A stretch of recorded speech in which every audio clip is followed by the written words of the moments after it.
मैं हूं अंशु और मैं अपने दोस्तों के साथ निकल चुका हूं एक ट्रिप पे, जिसके लिए घर वालों ने लाख बार मना किया पर अंतिम में हाँ कर ही दिया। और अब की कंडीशन कुछ ऐसी है कि हमारे पहुंचते ही लग चुका है ट्रैफिक जाम और मेरे दो दोस्त स्टेशन पे हैं और हम दोनों लोग ऑटो में। तो फिर हम ऑटो से उतर के निकल जाते हैं और पैदल चलने लगते हैं, क्योंकि हमारे दोस्तों का कॉल आ रहा है कि जल्दी आओ ट्रेन निकल जाएगी, बल्कि ट्रेन का टाइम अभी ये नहीं बहुत दूर है। फिर थोड़ी देर और थोड़ी दूर तक चलने के बाद हम पहुंच जाते हैं स्टेशन, जहाँ पे मेरे दोस्त रुके तो रहते हैं पर टिकट इन्होंने लिया नहीं रहता है। फिर कुछ देर बकवास करने के बाद हम पहुंचते हैं अंदर, जहाँ मिलता है टिकट। और टिकट काउंटर पे जाके पता चलता है कि ट्रेन 3 घंटे लेट हो चुकी है। तो थैंक्स टू इंडियन रेलवेज, और मेरे दोस्त का बाइसेप देख लो। अंदर काफ़ी भीड़ रहती है तो हम चले जाते हैं अपने प्लेटफॉर्म पे, जहाँ जाके पता चलता है कि ट्रेन तो अभी बहुत टाइम है, तो हम वहाँ बैठ के थोड़ा बकवास करते हैं, क्योंकि कोई काम तो रहता नहीं हमारे पास वेट करने के अलावा। वहाँ पे बैठे बैठे पता चलता है कि हमारा प्लेटफॉर्म चेंज हो चुका है, तो हम निकल लेते हैं अपने नए प्लेटफॉर्म की ओर, जहाँ जहाँ पता चलता है कि ट्रेन अभी भी लेट है, बस प्लेटफॉर्म चेंज हुआ है। और कुछ देर वहाँ रुकते हैं हम लोग और खड़े खड़े खाना खाते हैं, क्योंकि ट्रेन का टाइम होने वाला है और ट्रेन में बैठने के लिए हम तैयार हैं। और तैयार है इसलिए बोला क्योंकि पहली बार जनरल से ट्रैवल करने जा रहा है, थोड़ा डर तो है ही।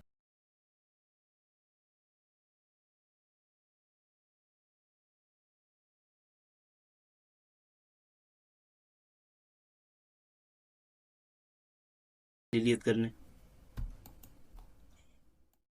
जनरल में हमने सीट तो छिका ली थी, पर हमारा बैठे बैठे हालत ख़राब हो जाता है, क्योंकि पीछे पीठ में धंसता है वो लोहा, और नीचे हम लोग सीट एक्सचेंज करते रहते हैं और जूते से सीट को बचाए रखते हैं अपने। और फाइनली हम लोग पहुंच जाते हैं अपने डेस्टिनेशन बनारस। और यहाँ पहुंचते ही हमारा सामना होता है काफ़ी भयानक भीड़ से, तो हम भीड़ को चीरते फाड़ते पहुंच जाते हैं बाहर। और बाहर काफ़ी शानदार नज़ारा रहता है, बाहर की लाइटिंग काफ़ी अच्छी रहती है, लेकिन ऑटो वाले नहीं। ये लोग मेरी बार्गेनिंग स्किल समझते ही नहीं है, इन्हों ना समझकर हमें पैदल निकल जाते हैं बाहर। और पैदल चलते चलते हमें पता चलता है कि हमने काफ़ी बड़ी गलती कर दी है, क्योंकि हमें रास्ता तो कुछ पता ही नहीं चल रहा है, खाली व्यू व्यू मिल रहा है। देखो काफ़ी शानदार व्यू है यहाँ पे। जहाँ बाहर आते ही हमें दिख जाता है किसी का मोक्ष का सामान जा रहा है, मतलब लकड़ी। तो इसी के साथ हम लोग कुछ देर आगे चलते रहते हैं, जहाँ आगे चलते चलते हमें मिल जाता है अपना डेस्टिनेशन, मतलब ऑटो। ऑटो वाले भैया हमें छोड़ते हैं जहाँ पे हमें जाना रहता है। देख लो कैसा अच्छा अच्छा लग रहा है। और देख लो जाना इतना दूर रहता है कि जाते जाते धूप हो जाती है। अच्छा वो ऑटो कर लिया, नहीं तो पैदल जाने का टाइम हो जाता पर कुछ हो नहीं पाता हमारा। और यहाँ पे सबसे पहले पहुँचने के बाद हम खोजते हैं खाना। कुछ लोग अपना डाइट पूरा कर रहे हैं, पर मुझे क्या, मैं तो पूरी सब्जी खाऊंगा जलेबी के साथ। और खाने पीने के बाद पता चलता है कि ब्रश करना भी ज़रूरी रहता है, तो सब करने के बाद हम पहुँच जाते हैं मणिकर्णिका घाट, जहाँ पे यहाँ साफ़ सफाई चल रही है और हमें भी अपना साफ़ सफाई करना है, मतलब नहाना है। और यहाँ पे काफ़ी शांति है, और कुछ देर नज़ारा देखने के बाद हम बढ़ जाते हैं आगे घाट की ओर, जहाँ बोट वाले भैया से बार्गेन करने के बाद हम चढ़ते हैं बोट पे। और बोट पे चढ़ने के बाद पता चलता है कि ये तो ऑटो वाले से भैया से भी खतरनाक है, क्योंकि जब तक पूरी बोट भर नहीं जाएगी तब तक ये निकलेंगे नहीं। तो लगभग आधा एक घंटा इंतजार करने के बाद हम बैठे ही रहते हैं। और बैठे बैठे देखते हैं इस बच्चे को, जो कि पानी में मैग्नेट फेंक के पैसे निकाल रहा है। हम बैठे बैठे थक चुके हैं, तो सोचते हैं कुछ व्यूज़ ही कैप्चर कर लिया जाए। और लगभग 2-4 हज़ार वीडियो बनाने के बाद हमारी बोट फाइनली निकल जाती है अपने डेस्टिनेशन के लिए, जो कि रहता है मणिकर्णिका घाट, जहाँ हम लोग नहाते हैं। और नहाने के बाद हम पतली पतली गलियों से निकल जाते हैं काशी विश्वनाथ कॉरिडोर के दर्शन करने के लिए, जहाँ प्रसाद वाले भैया ने हमारा बड़ा गंदा काटा है। लॉकर और प्रसाद के नाम पे उन्होंने हमें 400 का चूना लगाया। उसके बाद 3-4 घंटे मंदिर में दर्शन करते लग गए। उसके बाद हम आते हैं घाट पे वापस गंगा आरती शाम की देखने के लिए, जो कि काफ़ी भीड़ हो चुकी है।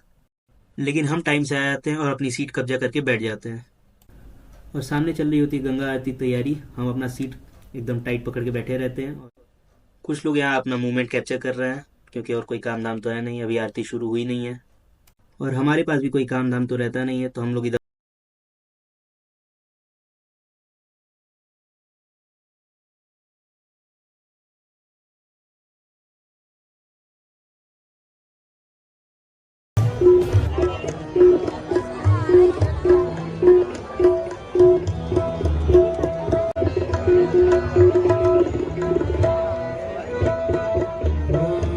मङ्गलं भगवान् विष्णु मङ्गलं गरुडध्वजं मङ्गलं पुण्डरी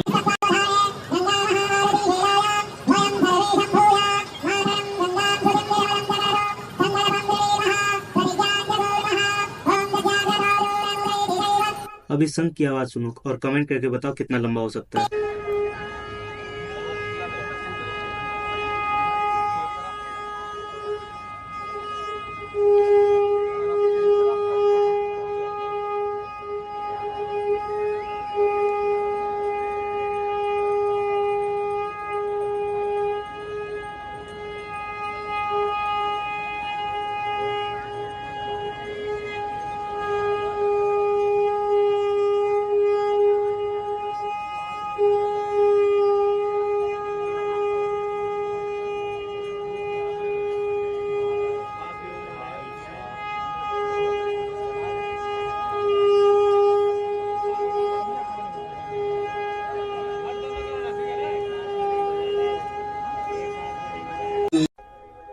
सुना आपने, देखा कितना लंबा संग था। अब इसके बाद शुरू होती है आरती, चलो अब वो देख। भाई ड्रोन हरि गेस्टर के नाम पे यहाँ लोग संत के नाम पे पूजा बना रहे हैं।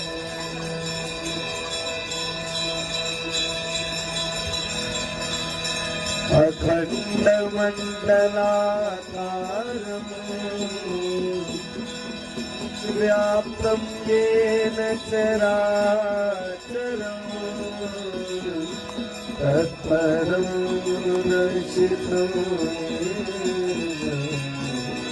तस्मै श्रीगुरवे नमः। जो नर तुमको धाता, जो नर मया देखो ध्याता मन, वांछित फल पाता। ओम जय गंगे माता, ओम जय गंगे माता मैया, जय गंगे माता। जो नर तुमको धाता, जो नर मैया देखो ध्याता मन, वांछित फल पाता। और आरती खत्म होते ही हम निकल देते हैं स्टेशन की ओर, क्योंकि हमें होता है हमारी ट्रेन का टाइम। और यहाँ खत्म होता है ये ब्लॉग। हम मिलते हैं नए ब्लॉग में, तब तक डू सपोर्ट।